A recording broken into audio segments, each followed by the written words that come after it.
भारी मशक्कत के बाद ट्रैक्टर और जेसीबी की मदद से बाढ़ प्रभावित क्षेत्र खैरी और कुमली पहुंच पाए कलेक्टर, एसपी व अन्य अधिकारी।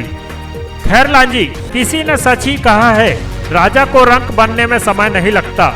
प्रकृति की मार के आगे सारे संसाधन और सुख सुविधा धरे के धरे रह जाते हैं। कहे तो अतिशयोक्ति नहीं कहा जाएगा। बारिश का ऐसा कहर और बांध के पानी का ऐसा सैलाब नदी किनारे स्थित ग्रामों में जहां देखे वहां सिर्फ और सिर्फ पानी ही नजर आ रहा है। क्या खेत, क्या मकान और क्या खाली मैदान, चहु और सिर्फ पानी ही नजर आ रहा है।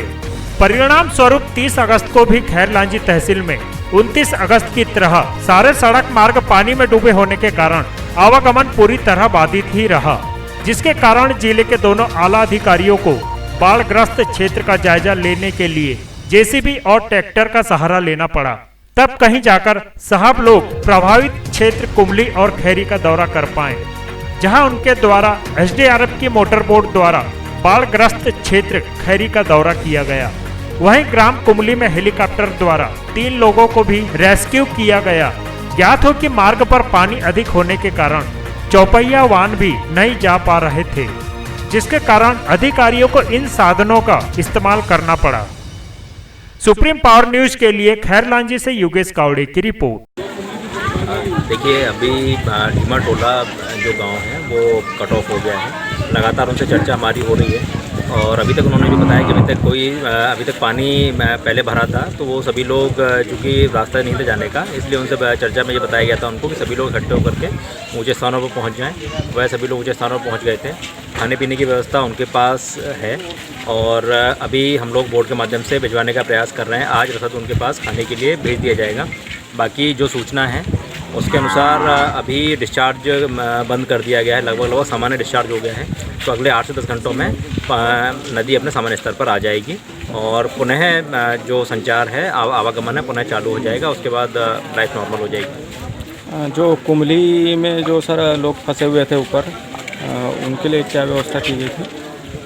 जो कुमली के पास एक गांव में, कुमली के पास जो एक गांव था मोहाड़ के पास एक ढाबा था, उसमें 2 लड़के जिनको कि पहले रेस्क्यू करके लाया गया था। पहले जब पानी 2-3 फीट के आसपास था तब उनको वापस लाया गया था। उसके बाद वो जब यहाँ पे बाहर आने के बाद पुनः चले गए थे। दूसरा एक किशन लाल जी करके थे, जो कि उस समय जब टीम हमारी गई थी उस समय वो कहीं छिप गए थे। बाद में जब पानी बढ़ता रहा तो उसके बाद उन लोगों ने पुनः फ़ोन करना स्टार्ट किया। तो कल रात से मैं और एसपी साहब यहीं थे।